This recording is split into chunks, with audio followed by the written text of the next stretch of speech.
last intro of the season. Alas, we have reached the end. You nailed it. Yep. I did, but gotta leave on a good note.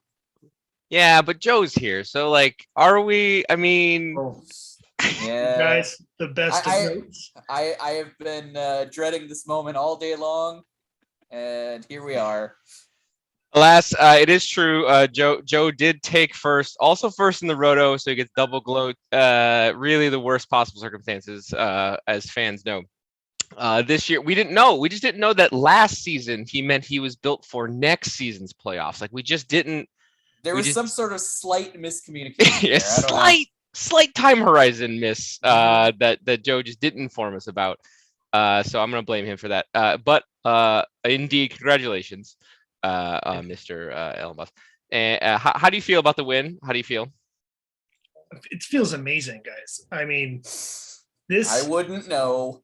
Oh, you wouldn't know? Oh, I see. I win not. this all the time. I hadn't. I actually quit basketball, fantasy basketball, about 10 years ago because I was winning too much and I was just bored. And then when T-Zac asked me to get back in the league to go into this league, and I was like, when you guys had the points one, I was out on that. But when you switched to Roto, I was in. And so it took me. For the record, for the fans, we haven't switched our league at all. And Joe joined. Oh, that was another league? No, it's the same exact league. Oh. Yeah. So I appreciate you joining. Appreciate you joining. I just remember a conversation at the crap establishment Buffalo Wild Wings, and I thought it was a points league. So the it took me a year to adjust to the scoring system, really, and the fact that bigs are overvalued, and they still are. And so once I adjusted my draft strategy, then it was a winning time. This is a pretty good series, by the way. Even though I hate the Lakers, it is. It's really good. Yeah. So yeah, the draft strategy worked. Again, as I was saying pre-show, if I like a guy, I draft him above slot. That's what I do. And I knew in the first round I needed it. As we discussed on one of the first weeks, T-Zac steered me towards Cat, which worked. And so you get partial credit for that, T-Zac. Thank you.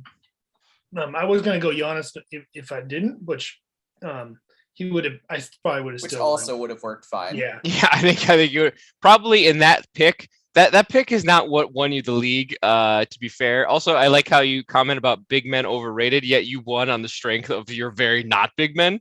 But they're guards that rebound. Halliburton.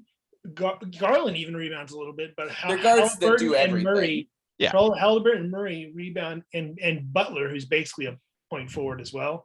They all three rebound like mother effers. So, I mean, and assists, and they do so somewhat efficiently too. And so, my second round.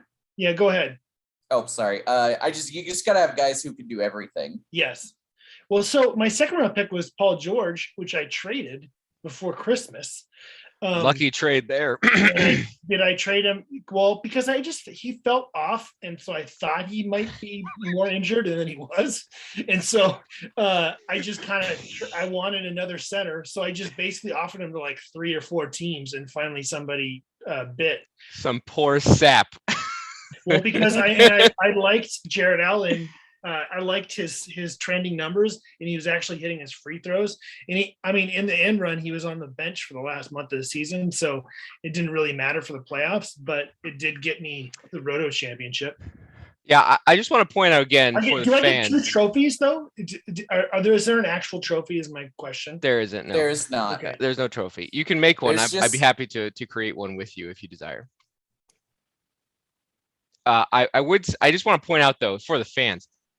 It's all fine and good to say guards do everything. You did end up with 2 of the top 4 players in the league. And I would have had 2. I think Butler would have been up there too if he wouldn't have got ejected.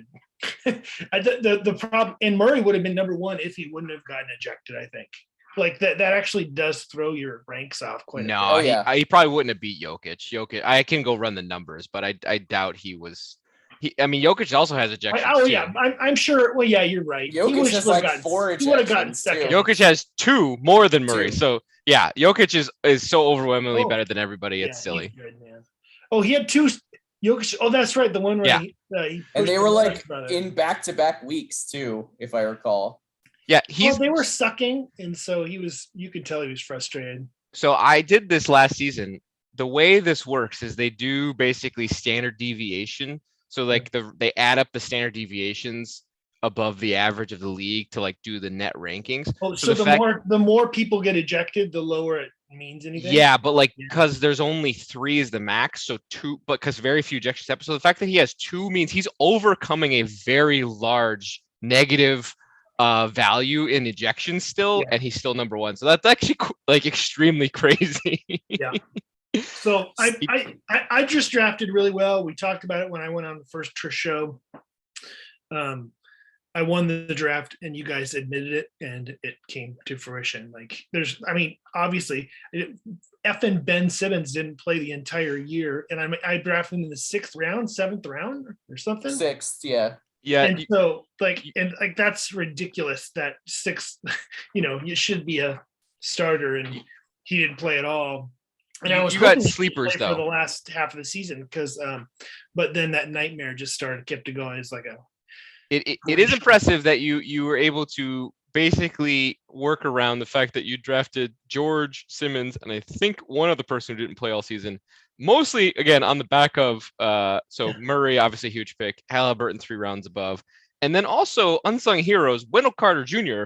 who provided you like 6 round above value. Yeah. And so you hit every pick that played. Well, and Garland put in like third or fourth round value, and I drafted him like the 10th round or something. Because I just always loved him since college.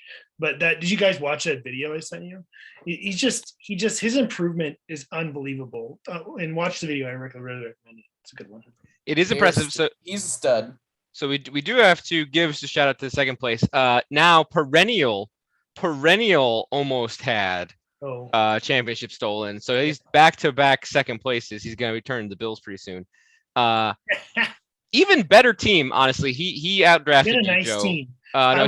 He substantially outdrafted you. Team just didn't play the last week. But I had Jared Allen on the bench or on my injured list, and he had Robert Williams. If we would have had both, I still think I would have won. I won 8-3. Like there's a week this year. I think I swept two different teams. Like it was okay. You won by 2 turnovers, 4 dimes, 3 offensive rebounds, and 2 percentage free throws. So it was a close match. This was not a blowout in any stretch of the imagination. And he kicked my butt in free throws. It's the first time I lost free throws in like 3 months.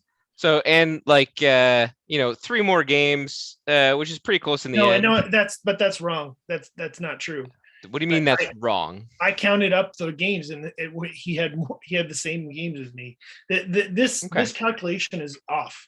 Like it was off for like the last 2 months. No, for real. The games played thing reverts after the week ends. So like if your injured games still count as games when you look back at it. Yes. It will change on the daily, and it'll be accurate on the daily. But once a game happens, it is counted as happening whether the guy played or not. Right. There you go. So yeah, which is weird. It doesn't really make any sense. End of the day, 3 rebs, 4 dimes, and 2 turnovers is the decider here. So it was a close match.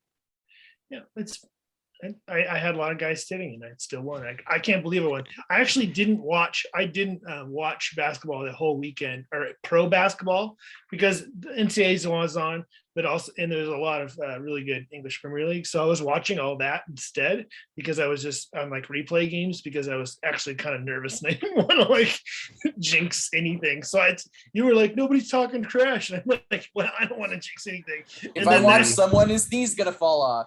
And then that dude, the reverse jinx. That dude reverse jinxed himself. Who am I put? I play Jason. Jason reverse jinxed himself with that last minute trash talk. Yeah, he did himself in with the Ukraine references. Let's be honest. A little line crossing. That was the end of him right there. It was done. He was smoted. He was Because smoted. I believe he was ahead when he made those comments. Oh, yeah. So, He was. It comes back around sometimes. So I'm happy. I mean, 8-3. You're saying it was just a few, but it's 8-3, Chris. Come on. Okay, Joe. He had two really lucky triple doubles. His team and Amy's were not better than my team the whole Hold year. on. So The James Roto Harden pool- having a triple double is a lucky triple double. Joe, let's calm down No, here. look at the triple double. I don't. Look at it. It's James Harden. It doesn't. He does not get lucky triple doubles. He just gets triple doubles because he's James Harden. I'll give you Siakam as an unusual triple double. On the Sixers, he actually isn't getting triple doubles. I think that was his first one when Embiid was not playing. Yeah. You're not going to get that one from me. Sorry, Joe. Hey, I'm just saying, I'm the Sixers, and he's not a triple double threat because of Embiid. Embiid just gobbles up all the rebounds. Okay. Anyway, I drafted Superior. You guys admitted it, and it proved right. What? So all right. So clearly draft undervalued sleepers. Good strategy. Well, it's rebounding. I think it's rebounding guards because the flaw to your scoring system, I actually really like triple doubles and ejections now. Like I have flipped and I'm totally into it because I love the randomness. But the offensive rebounds is the overkill. If you took that out, the guards' values would go up, and then you would have an even league. That's the offensive rebounds just makes a big man. It's the extra category that makes him because he already has two categories. The big man. We also have threes. So we also have threes. That should balance. But he already has two categories that favor a big man: turnovers and offensive rebounds. Throw a big man over the edge because big men don't get turnovers as much, and so that's where the flaw is in the system of having two different rebounds categories. It's because you're weighing it way more. For years they didn't count even offensive rebounds, and like you look in the box. I will push back. I will push back on your statement by stating that while the top three players are big men, they are arguably. Towns is having a great season, but the top five in our league is easily, I would say, matching the MVP race for the season, right? Jokic, Embiid, Giannis, Towns, Murray. And then after that, it's Harden, LaMelo Ball, Rob Williams, Tatum, Doncic. It's 50-50, actually, big men, small men. And very clearly the best players in the league right now. So, like, maybe I'll give you Time Lord being up there, but he is like a blocking monster. So he is so far away above everybody else on blocks. That's why he's up there. So and offensive rebounds. Look at his offensive rebounds. He's the top offensive rebounder in the league, besides Mitchell Robinson. So that's fine. I'm happy though. Like the fact that Mitchell Robinson, he's actually not Mitchell even. He's the fifth. He's the fifth best offensive rebounder. No, but look, Mitchell Robinson is like in the top 20. That's ridiculous. This is the whole point that I made all offseason, and that Mitchell Robinson should never be a freaking top 20 player. He's third in blocks. He is unbelievably good in field goal percentage at 76, and he's third in offensive rebounds. Like offensive. You literally just said my point. Offensive rebounds. I'm getting upset. I want to reward people for winning categories. That's all I'm saying. That's what makes the big man overvalued in this league is offensive rebounds because he already has all those other categories, and then you're just basically saying, "Oh yeah, we're counting rebounds twice."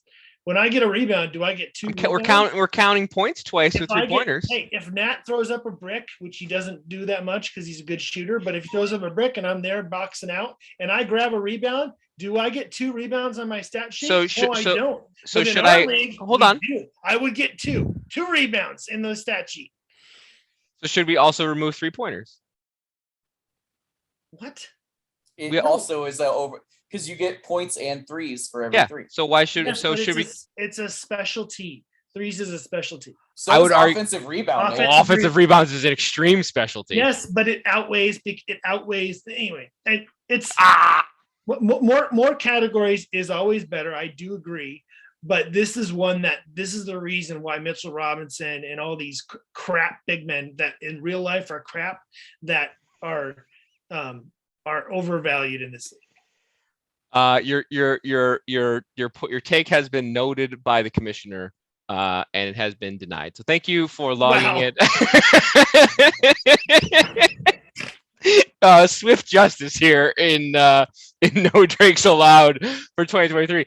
All right, so you obviously drafted well. You have noted your preference of all rounders, and that was noted in your roto as well. Maybe rebounding guards. What about mid-season moves? What else? The Paul George for Jared Allen trade was the key, I think, to my season, and just believing in the Cavs and seeing that they were good at the beginning of the year, and then just kind of leaning on that, like picking up when Allen's backups at times. The three of us were the most active, and Michael. So like picking up, when I had a player to throw on in injured, picking somebody up instead of being like Amy, the paper lion, and just paper lion, hot takes everywhere here, and not doing anything until the last week before the playoffs. Like, that's ridiculous. I am the opposite, as it's noted on. I just brought up the MVPs because I find this chart very funny. What's this? So this is the percentage of like winning teams in the top 500 leagues. Scotty Barnes, man. But like I have 3 guys in the top 10 because I was trolling. Basically, it's a measure of like not necessarily just the best players, because like everybody knows the best players. But like, everybody get this, or did you pay your? No, this is under research MVPs. So DeJounte, because of, it's basically a measure of like bonus value. So DeJounte's up there. Gary Trent Jr. had a crazy season. Miles Bridges, obviously, unsurprisingly, Barnes had a big season. Yeah. And then like Bane, mostly people I picked up later. I had Bane. I dropped him. You're welcome. And then also Maxey, who you had and then dropped.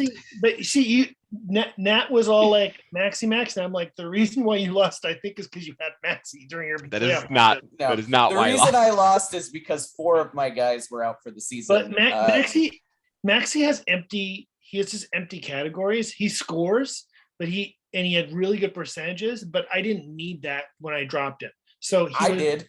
He wasn't. That's exactly what I needed. Yeah, and I had an overkill in steals, so I didn't need his steals, and he didn't shoot the 3 very good until Harden got there, and so I was like, I don't really need it, because I wasn't really concentrating on threes at all. That was one strategy, I guess. All right, so make a good trade and then draft good. Thank you. This is really good. Well, no, I leaned away from steals, and I got all around guys, like Nat said. Right. Like it was a specific draft. I did my pre-rankings. I did not follow their rankings, and then I stuck to it. And so when it slot in my draft slot, like I said, if I like a person, I draft slot them in my rankings higher than. Okay. So now my question is, all right. So now this season, I feel like there's a bit of a changing of the guard around the league. So I think next season we're not going to have a lot of these surprises. There's a lot of guys that went a lot lower that aren't going to go lower this year. So I want to hear from the two of you. So this year, Jokic, Doncic, Cat, Harden, Curry, Bam, Ayton. I'm sorry, Giannis, Durant, Lillard was first round. So who's moving into the first round next year? What's your pre end of 2022 takes for the 2023 first round? I think Murray has to be there. Murray will be end of first round. I mean, my brother was in the championship game, and he had he keeps 2 people, and he has Jokic and Cat, and then he's actually considering dropping Cat for Murray next year. How did he have Jokic and Cat? He probably got him over a couple of years. Yeah. No, it's forever. But it's, you only can keep 2. So if you draft really well, you can then you have to end up dropping. So he has to drop Cat or Murray this year, because you don't drop Jokic. So I mean, that's kind of that's why he got. Hold on, he has. So sorry, this person on the same team has Cat, Jokic, and Murray. So he obliterated he is like overwhelmingly the best dominant. Well, I guess he lost in the championship. Because Murray sat a couple games that week, last week, and then he had another guy that was sitting a couple games. So it actually the tanking and the sitting really kind of did him in. And we'll come back to tanking and seeing. That'll be the end. That'll be the last point. All right. Yeah. So Murray, we're saying first round. Who else is moving in the first round? Embiid. Yeah, how he wasn't in the first round was because silly. He doesn't play every game, but it doesn't matter. He's too good. He's too good. I agree. I should have taken him or Giannis. Well, I mean, everyone passed on him once, so it's true. I think Tatum will be the end of the first. He was end of the second this year, and he'll be end of the first just because. And he was end of the first last year. His splits, if you look at his splits from after the post All-Star break, Tatum is insane. Man, those are some crazy shooting numbers. The whole team is going nuts. They're like Boston's best team in the league over like the last 40 games.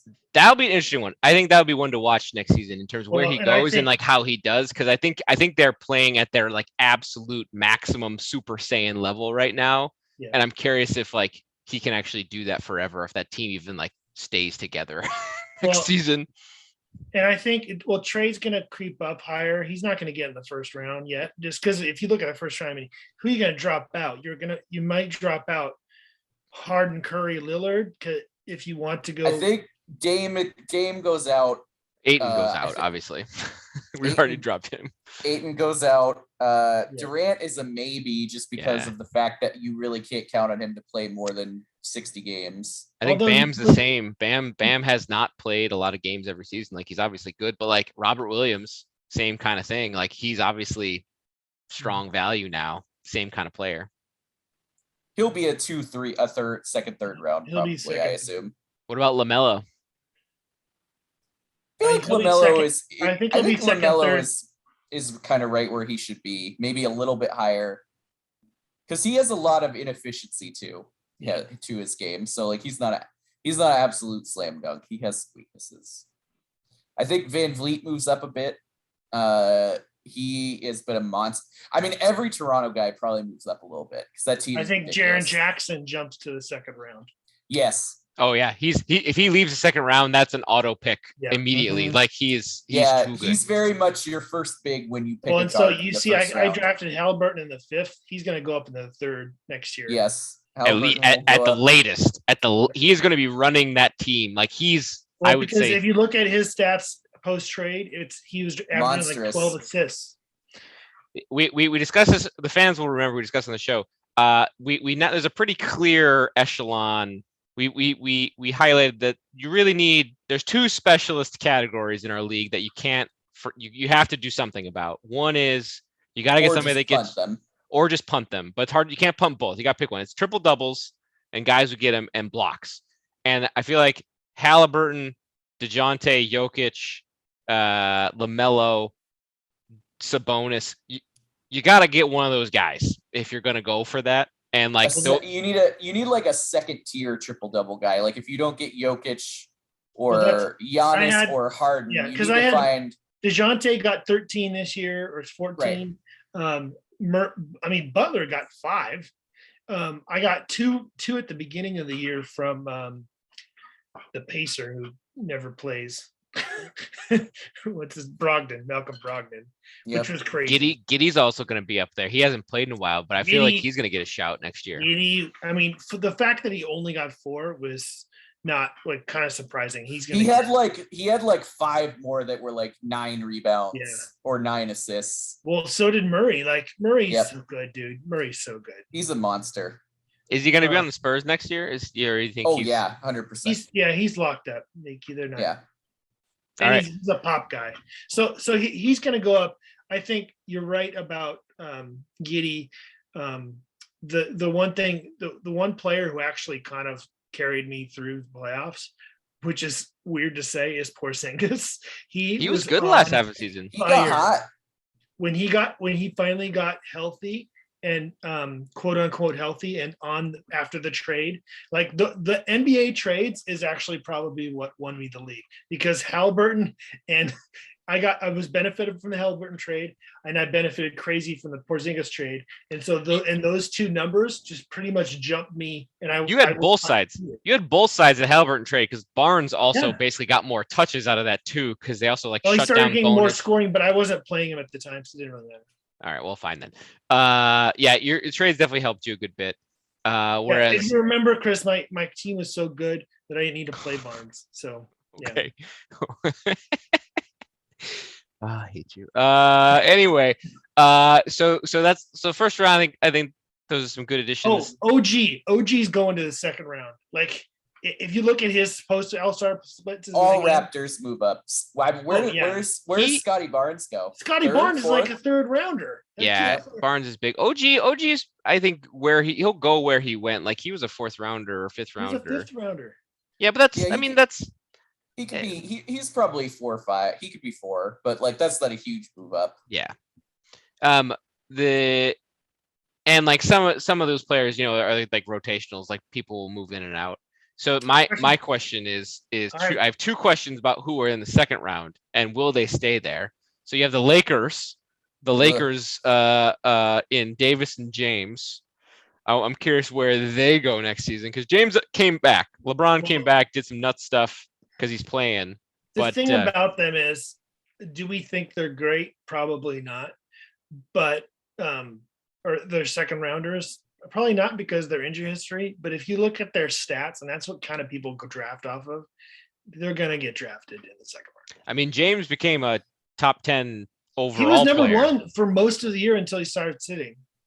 He was number 1 for average almost all season, and then actually bulked up his totals eventually as well, which was surprising. I because of that reason, and then people look at the triple double numbers, he's going to get drafted at the end of the first, beginning of the second. Yeah, he's third. He's third on average stats. Yeah. And he's going for the scoring title. I told you guys that, and you guys didn't believe me. And that's what he's doing. Like he still is. He wants the scoring title so he can be like, I'm the GOAT, even though he's not. Oh God, no! I'm shutting down that take line. Nat, what were you gonna say? Oh, I was gonna say I wouldn't touch Davis with a 10-foot pole. Yeah, no, Davis. No, I agree. You can't even. You guys, he's soft. Every time we watch basketball together, I know he does something soft, and Nat and I are like, he's soft. I mean, can you even bank on 40 games out of him every year? Like 60 is, Oh, I think you can bank not on 50 happen because he did. How much did he played 50? I think. But there's he played 39. He's 39 right here. He is 11th on average stats. He's 11th in total on average stats. Let's see this for total. And that's why he'll get drafted at the end of the second round. Total, which is just where he went last year, right? Yeah. Oh, he went to be. He's 127. So he's 127 total on a person who's putting up 11 stats. That's crazy. If you look at the second round here, Capella gonna drop like a brick. Won't get drafted until later, because after you traded him, he just went in the tank. Atlanta was weird.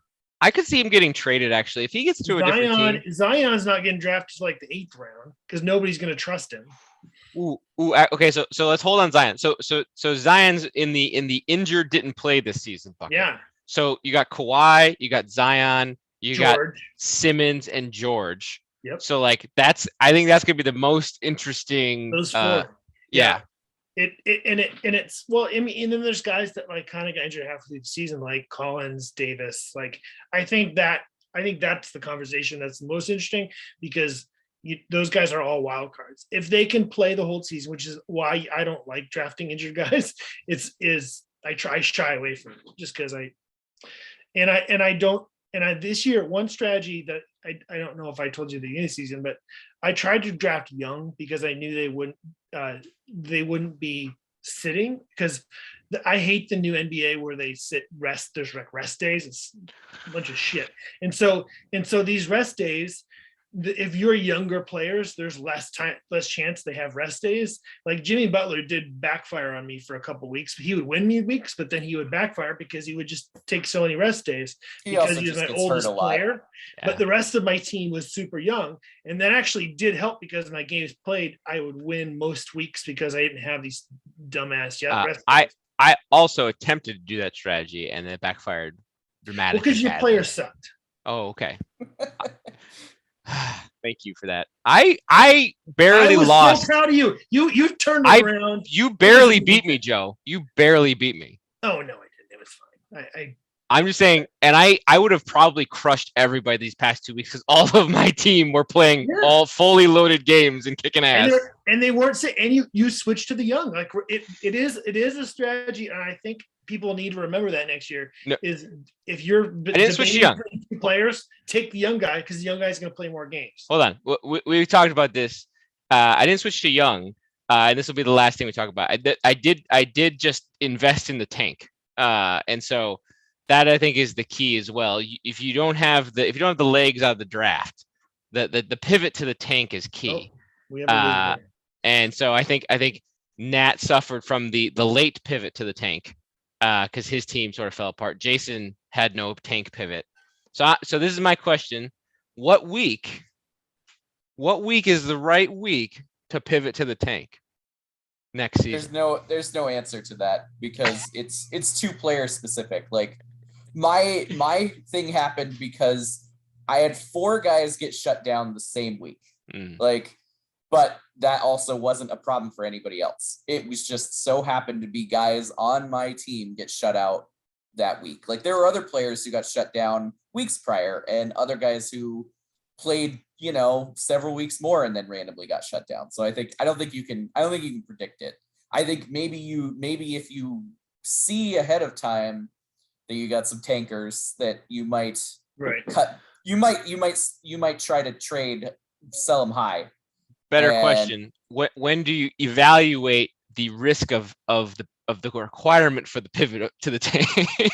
But the only players that it's going to really affect is Shai Gilgeous-Alexander because he's on the tankiest of the tank. And Giddey. But they could, if they get Holmgren in number 1 in this draft, they could win more games than they want to next year, and then they're not going to sit Giddey.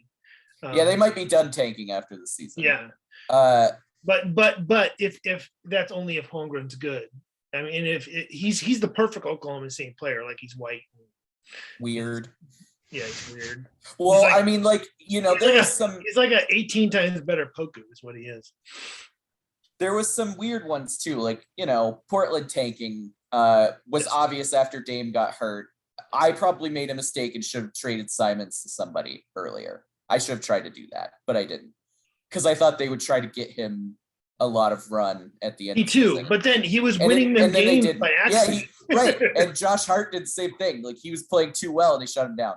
So you knew after he got that 40 spot, he was getting shut down. He was done. And then the Pacers kind of did it, but didn't. Like they shut Turner down, but they didn't shut Halliburton down. But that's because they want. Yeah, he's the only player that they didn't shut down with Halliburton. Right. That's why it's just like kind of a total crapshoot because maybe Brogdon was healthy enough to play. They didn't play him. Turner was fine too, and they didn't play him. Yep. Yeah. But they started all those big men on their team. They started sitting one guy every game just so they couldn't win. Right, because it didn't work. But Indiana is also a team that doesn't tank. Portland is also a team that never tanked. So you can't really know until you get to that moment, but maybe you can anticipate a couple weeks in advance, cutting bait on. But there was very much a reality in which Joe was like, oh, Indiana's tanking. I should trade Halliburton right away for 50 cents on the dollar. And then he does, and then they don't tank. And then his team isn't as good because he sold his great player too low, for example. Well, and if you remember, I had an offer to you for Halliburton. Yes, I know. I said this earlier today. I was like, not trading for Halliburton probably fucked my season. Yeah, and it won me the league because trade. My overwhelming love of Christian Wood saved you because it was stupid. He was always going to get shut down. I don't know. I didn't play the shutdown game well. That was my fatal weakness this year. I had two players that I drafted that I actually started, didn't think about moving. Mikal Bridges, who actually had a really good season, but quietly and in wingman form. And then I had to play Aiden because it was the only center I had. But the other actually player that I drafted, I think that I played every week was who was it? Hold on, I gotta look at it now. I basically dumped everybody else on my team. Tobias. I basically stopped playing him because he basically got iced out of Philly. Healed. I eventually dumped because he stopped No, but healed. I basically played all season. But yeah, everybody else I basically dropped. Go me. Yeah, my draft was Keldon Johnson actually did aim me a lot of good. That was actually a really good pick that I dropped. Really I traded. good. Yeah, he was the only person that trade, Chris. You won that trade. Who did? You did.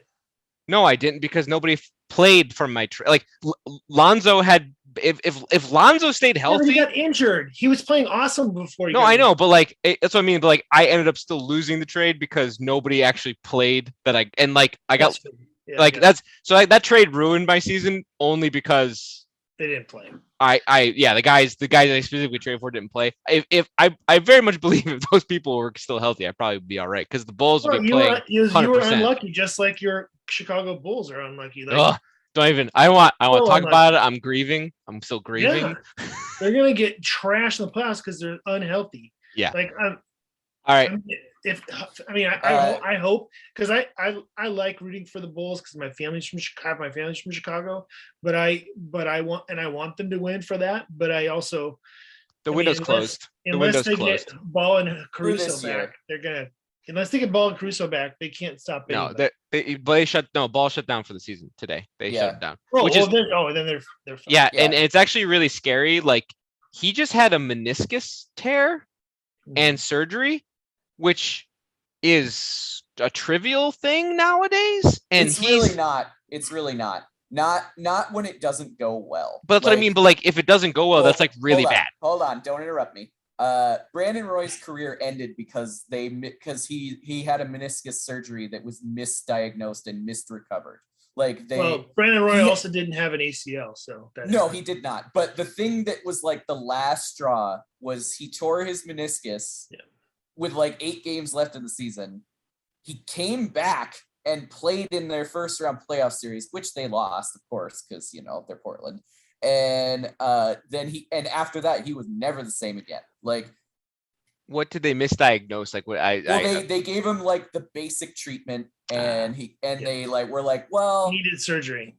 He's not recovering super well, but like it's the playoffs, we gotta have him. And they didn't let him rest, and then he was fucked forever. Another meniscus one that went bad is James Wiseman hasn't played in 18 months because of a meniscus. So it's not great. It can be nothing or it can be a lot. It's the middle of your knee. Like it's the middle tendon in your knee. It's not a tendon. It's not a tendon. I've had 3 tears and 3 surgeries. I'm very familiar with the situation. You get it's not it's cartilage. You've torn your meniscus? 3 times. 2 in one leg. I did. I had a partial one in college. I stopped. I didn't play basketball for 6 months, and then I started playing again. Mine were all small tears. I mean, like obviously depends, but like mine were all small tears, and I recovered fairly. It depends, but it's bad sign if it doesn't heal. Is my point, because like it doesn't recover. Like it's cartilage. It's there or not. So like if it doesn't go well, like you're kind of screwed. I think is to Nat's point about Brandon Roy being a good example here. I mean, I honestly, health is a talent, is a skill, and it's genetic. Like you're either a healthy person or you're not. I truly believe this. In high school, we had a dude who is like our most talented player on our team, and he could never stay healthy. And he'd turn his ankle. He'd be out for like a week. Where my brother and I would turn our ankle and we'd tape it up and go out in the same game. I had my wisdom teeth taken out. I played the next day, and then the little gauze in the tooth, it came out during the game. I subbed myself out, ran to the locker room, spit out my tooth or this thing, and then went back in the game. Super gross. The stitches came out during the game, and I went right back in the game. I had a hole in the back of my mouth because. All right, we get it. You're not soft. We get it. All right. No, but that's the thing. You're either soft but you also, it's like you're either soft or you're not. Like, so you're either soft or you're Tom Brady, is what you're telling me. No, I'm not saying I'm Tom Brady. I'm saying that you can you can suck it up and play through the pain, and not everybody can do that. Like it's true. If we were in the same room, I might punch you right now. There's some hot takes here. Hot takes. All right. I'm gonna shut this down. One last question. Fun one. What rookie? Who will it be, and what round will the best rookie for next season go in draft in our league? Nat. Are you asking for me to call who will be the best rookie, or like when will that? I would like you to say what round, and then who do you think it will be for the highest drafted rookie next season? Oh my God, that's so hard to do without knowing what team they're on. I feel like Matherin is going to be a early stud out of Arizona. It depends on his opportunity, obviously. He's I'm a big fan of Matherin. He's a dog. I love him. Yeah, he just not like he takes no shit from anyone. He's in like the 8 to 12 range, so you could see him on okay teams. So he might be a guy, but I don't think he's going to be drafted early. He's probably like a 8th, 9th, 10th round type of guy, but I could see him being hot. I think probably the highest drafted rookie in fantasy will be Banchero. Because he's going to come in right away and put up numbers. And offensive rebounds. But Holmgren will get blocks, which is Chris discussed. But he won't get anything else. But he's going to get. It doesn't matter. That's why Mitchell Robinson is ranked 17 in our league, because it still matters in our league. So you're saying he doesn't rebound? Is he going to be a repeat Bamba? We have another Bamba. Yes. Oh yeah, Bamba was a top three rounder in this stupid league. I love it. He performed most of the season. I know. Well, we had anyway. I think Chet has the most, because the blocks, has the highest chance, but I also think Ivy is a stud, and Ivy, if he goes to the right team, can really I think he can fill up the whole stat line, which is like all-around player that we're kind of looking for, like a Tyrese Halliburton. I would not anywhere make any comparisons between him and Halliburton, but I think they're just wildly different players, because Ivy doesn't know how to pass the basketball. So All right. I'm gonna stop right there. We're not going down to the rabbit hole. However, he's gonna fill it up though. He's gonna score in bunches. You really wait? Now I gotta look up what Ivy's. We're gonna take that one offline. All right. So maybe Holmgren and Banchero is the take. I think it's a fine time to end it. We've given Joe the platform to gloat and bring his Barkley takes on the show. The fans always appreciate that. And now we bid adieu to the season. Maybe some interloping summer specials we'll have to discuss. We've last year had hoped to do some what ifs, bring back the what if show. So fancy look for that on the channel. But otherwise, thank you, Joe, for your wonderful drafting, and I wish you the best of luck next season when everybody knows who's good. Congrats. All right, y'all have a fine and splendid evening after I share my actual audio so that I can actually play the outro song. Great production. Close it strong.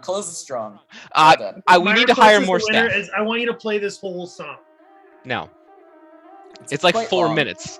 I'm not just sitting here for 4 minutes. I don't think I can head bob for 4 straight minutes. I have to pay the people. That's not how this works. Yeah, they'll take you down. Yeah, come on.